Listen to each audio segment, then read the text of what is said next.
మన ప్రభువైన యేసుక్రీస్తు నామములో కూడి వచ్చిన ప్రతి ఒక్కరికి వందనాలు తెలుపుకుంటూ దేవుని యొక్క పరిశుద్ధ గ్రంథంలో నుంచి సామెతల గ్రంథం 16వ అధ్యాయము 18వ వచనం మనం చదువుకుందామండి. సామెతల గ్రంథం 16వ అధ్యాయము 18వ వచనం.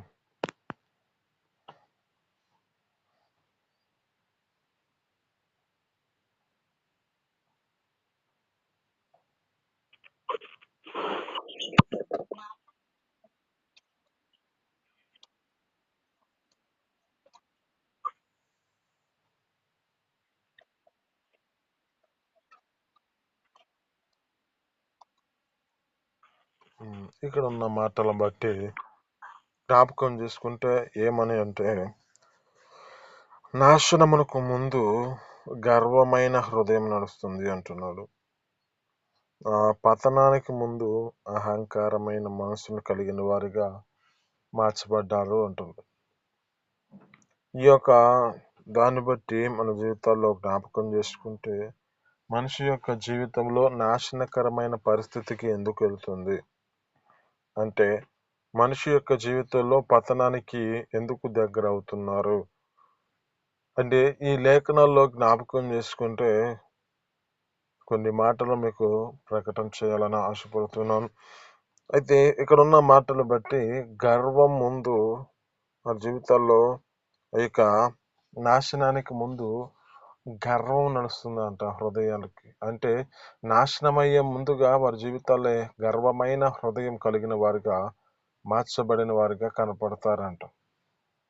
ఈ అక్కడ జ్ఞాపకం చేసుకుంటే ఎవరు ఏ స్థితిలో ఎలాంటి స్థితిలో నడిపించబడ్డారో మనకు తెలిసిన మాటలు జ్ఞాపకం చేసుకుంటే, సాతాను తన యొక్క జీవితంలో ఎలాంటి హృదయాన్ని కలిగిన వారిగా ఉన్నాడంటే, గర్వం వలన తన జీవితం ఎక్కడికి పడిపోయిన పరిస్థితి అంటే, ఈ భూమి మీద తన జీవితంలో జ్ఞాపకం చేసుకుంటే తన స్థితిని బట్టి ఏ విధమైన పరిస్థితికి వచ్చి పడబడిన పరిస్థితి ఉన్నది అంటే, పరలోక రాజ్యము నుంచి అది పడిపోయిన పరిస్థితి. ఎందుకు అంటే, అది అనుకుంటుందంట, ఏమని అనుకుంటుంది, సాతాను తన దేవునితో సమానంగా ఎత్తుకోవాలని, అంటే సమానంగా ఎంచుకొని అది ఆయన సింహాసనము కన్నా హెచ్చుగా ఎత్తించుకునునని తన మనసులో అనుకుంటున్న బట్టి అది పడవేయబడిన పరిస్థితి వచ్చింది.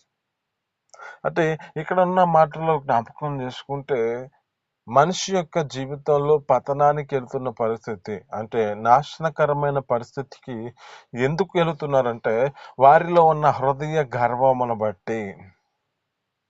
ఇక్కడ ఆ యొక్క వ్యక్తిని జ్ఞాపకం చేసుకుంటే, పరలోక రాజ్యములో ఆ తేజో నక్షత్రమైనది, ఆ ఎక్కువ చుక్కమైన ఆ యొక్క జ్ఞాపకం చేసుకుంటే, అలాంటి స్థితిలో ఉన్న వ్యక్తి ఎందుకు పడిపోయిన పరిస్థితి,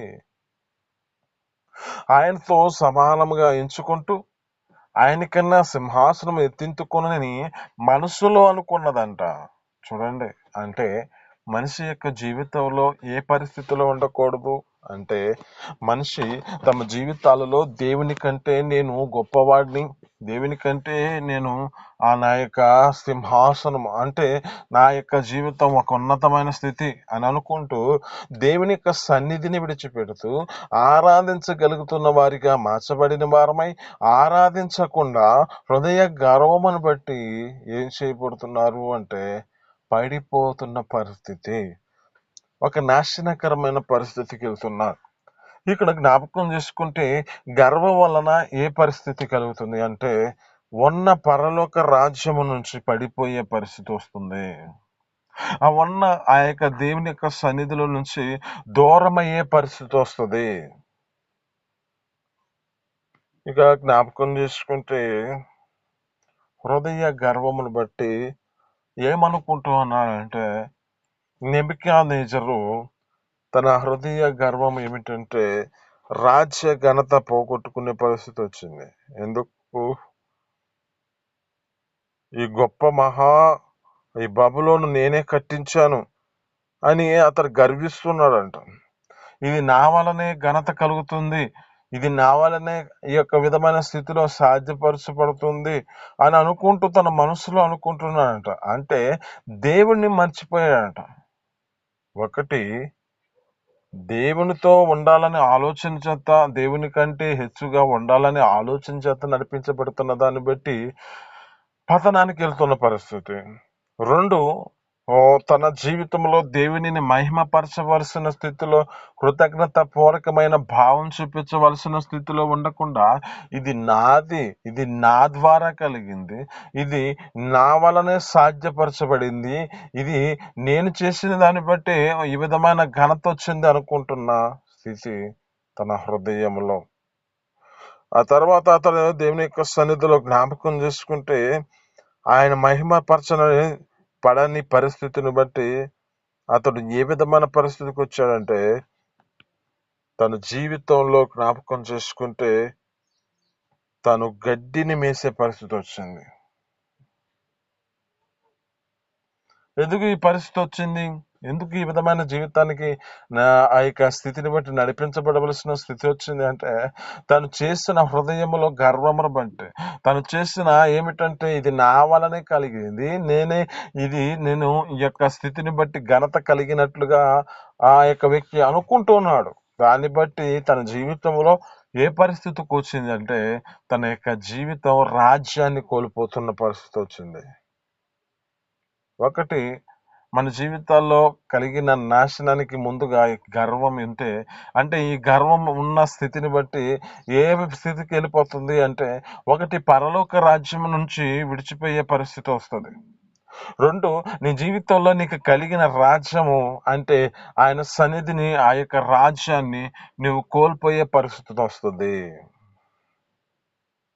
ఇక్కడ ఈ యొక్క వ్యక్తి జీవితంలో జ్ఞాపకం చేసుకుంటే, తర్వాత దేవుని సన్నిధిలో ఆ దేవునిని మహిమపరిచినప్పుడు తిరిగి రాజ్యము పొందుకున్నాడంట. అయితే ఇక్కడ మనం నేర్చుకోవాల్సింది ఏమిటంటే, మనకున్న ఘనత అంతా దేవునికి అనుగ్రహమే. అంటే మనకిచ్చినదంతా ఆయన చిత్తమే. ఆయన మనకిచ్చిన యొక్క ఉన్నతమైన స్థితిని ఇచ్చాడని ఆయన నామంలో మనం గొప్ప చేసేవారుగా మార్చబడాలి. కానీ మన ఘనత మా ద్వారా కలిగింది, నా ద్వారా నేను ఈ విధమైన స్థితికి తీసుకొచ్చాను, నా ద్వారా అనే మాట మన దగ్గర ఉండకూడదు. ఒకటి, గర్వం మనిషిని దేవునికి విరోధిగా చేస్తుంది. మా యొక్క గర్వము మనిషిని ఏమిస్తుందంటే, అక్కడ ఉన్న స్థితిని బట్టి పడిపోయే పరిస్థితి వస్తుంది. అంటే ఆ భూమి, ఆ యొక్క పరలోకం నుంచి దిగి ఆ యొక్క త్రోయబడిన పరిస్థితి వచ్చింది కదా.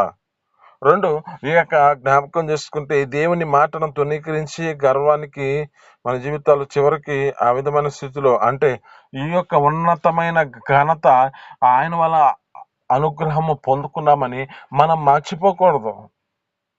ఆయనే మనకి ఇచ్చాడని చెప్పి ఆయన నామమును మనం గొప్ప చేసేవారుగా ఉండాలి. ఇది నా వలన కాదు, దేవుడు నాకు ఇచ్చాడు, దేవుడే నా యొక్క స్థితిని బట్టి ప్రతి విషయాల్లో నన్ను కాపాడాడు, దేవుడే నా ప్రతి విషయాల్లో నన్ను ఆశీర్వదించాడు, దేవుడే నా యొక్క విషయాలలో సంతానం కలుగు చేయబడింది, దేవుడే నా జీవితాలలో నా కుటుంబాన్ని పోషణకు ఆ యొక్క రక్షణకర్తగా ఉన్నాడు అని చెప్పుకుంటూ ఉండాలి. కానీ మన జీవితాలలో దేవుని యొక్క సన్నిధిని విడిచిపెట్టి, ఆయన దేవుని నామాన్ని విడిచిపెట్టేసి, ఇది నా వలనే, నేను ఈ విధమైన స్థితికి తీసుకొచ్చుకొని ఆశీర్వదించబడ్డాను, నేను ఈ విధమైన స్థితిని బట్టి నేను సంతానం నా జీవితంలో కలిగి ఉంది, నా యొక్క జీవితాన్ని బట్టి ఇలాగ నా పోషణకర్తగా నేను నడిపించుకుంటున్నాను అనే మాట నీ జీవితంలో ఉండకూడదు. ఎందుకంటే సమస్తము చేయగలిగిన దేవుడు మన దేవుడు, సమస్త పరిచింది దేవుడు, ప్రతి విషయాల్లో మనకు తోడుగా ఉన్నది దేవుడు, ప్రతి విషయాల్లో మన జీవితాలలో ఏ స్థితిలో ఉన్నా మనకి ఆయన రక్షణకర్తగా ఉన్నాడు కనుక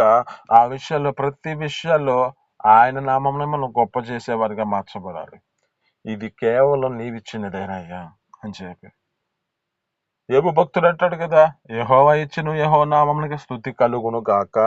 చూడండి, అంటే తన జీవితం ఎలాంటి స్థితిలో నడిపించబడుతున్నాడు, తను తగ్గించుకొని తన జీవితాన్ని దేవుని సన్నిధిలో, నాకు ఇచ్చింది ఇది కేవలం దేవుడే, దేవుని నామమునకి స్తుతి కలుగును గాక అంటున్నాడు. ఈ నెబుకద్నెజరేమో రాజ్య ఘనత పోగొట్టుకునే పరిస్థితి ఎందుకు వచ్చింది అంటే, ఇతడు తన స్థితిని బట్టి ఈ గొప్ప బబులోని నేనే కట్టించాను. అతడి జీవితం ఎలాంటి స్థితికి వచ్చిందంటే, దేవుడు శిక్షించగా ఒక మృగము వలె జీవింపజేయవలసిన పరిస్థితి వచ్చింది. జీవించిన స్థితి కనబడుతుంది. పశువు వలె తన జీవితంలో గడ్డి మేసే పరిస్థితి వచ్చింది. ఎందుకని? హృదయములో చేసే ఘనత, హృదయంలో చేసిన గర్వము ఆ విధమైన స్థితికి తీసుకొచ్చింది. ఇదన్నా నీతో మాట్లాడుతున్న మాటను బట్టి దేవుని యొక్క సన్నిధిలో మనం కొనసాగించబడుతున్నాం. ఆ దేవుని యొక్క సన్నిధిలో మన జీవితాలు ఏం చేయబడాలంటే, దేవుడిచ్చిన ఆ నిత్య పరలోక రాజ్యమును మనం పడిపోకుండా, ఆ నిత్య జీవార్థమైన పరలోక రాజ్యానికి వెళ్ళే స్థితిలో మనం పడిపోకుండా ఉండాలంటే, మనల్ని మనం హెచ్చించుకుంటూ ఆ దేవుని కన్నా ఎత్తుగా మన జీవితాలు నేర్చుకుంటున్న పరిస్థితి ఉన్నదేమో. నా యొక్క స్థితిని బట్టి ఏ విధమైన పరిస్థితుల్లో ఉన్నామో జ్ఞాపకం చేసుకో. గర్వం మనిషిని తన జీవితంలో దేవునికి విరోధిగా మారుస్తుందని చూడండి. కనుక నీ జీవితంలో ఎలాంటి స్థితిలోనికి వచ్చావు, ఏ స్థితిలో బట్టి నువ్వు ఈ భూమి మీద త్రోయబడిన పరిస్థితి వచ్చిందో అంటే ఆ సాతాను యొక్క జీవితం అలాంటి స్థితికి వచ్చింది. దేవుని ఆరాధించగలుగుతున్న వారిగా, ఆరాధించేవాడిగా నీవు ఉండాలి. కానీ నీ హృదయ గర్వను బట్టి నువ్వు దేవుని సన్నిధిని కంటే నీ జీవితంలో గొప్పవాడిగా ఉంటున్నావు అనుకుంటున్నావేమో. అలాంటి స్థితి నీకు ఉండకూడదు. నీ జీవితంలో దేవుడు నీకు చేసిన మేలును బట్టి ఆయనకు కృతజ్ఞత భావాన్ని చూపించి ఆయన నామాన్ని గొప్ప చేసే విధముగా అయిన స్థితిలో ఉండాలి. కానీ నీ జీవితంలో ఇది నా వల్ల కలిగింది, నేను నా వల్ల ఈ ఘనత కలిగింది అని చెప్పుకునే స్థితి నీకు ఉండకూడదు. 3 జ్ఞాపకం చేసుకుంటే, మూడవది ఏమిటంటే, ఇతరులను మనం తక్కువ చేసి మాట్లాడే స్థితికి రాకూడదు. ఇతరులను మన జీవితాలలో తక్కువ చేసి వారిని మన జీవితాల్లో ఏ విధమైన పరిస్థితి తీసుకొచ్చే విధమైన స్థితిలోనికి రాకూడదు. ఇక్కడ మనకు తెలిసిన మాటలు జ్ఞాపకం చేసుకుంటే, హామాను తన జీవితంలో ఏ విధమైన పరిస్థితికి వచ్చాడు. హామాను తన యొక్క స్థానాన్ని బట్టి అధికారంపై అతడు తన జీవితంలో గర్వించిన వాడై మొర్దెకై తనకు ఆ యొక్క సమానవరించలేదని, అంటే నమస్కరించలేదని అతడు కోపపడ్డాడంట. మొర్దెకై కోసం సిద్ధం చేసిన ఉరితాడు అతనికి తన జీవితంలో కలిగిన స్థితి వచ్చింది. ఎందుకు ఈ పరిస్థితి? తను చేసిన అధికారమైన గర్వము చేత తన జీవితంలో ఇతరులను అవమానిస్తూ తన జీవితాన్ని నడిపించుకున్నాడు కనుక తిరిగి తన మీదకి అది వచ్చిందంట.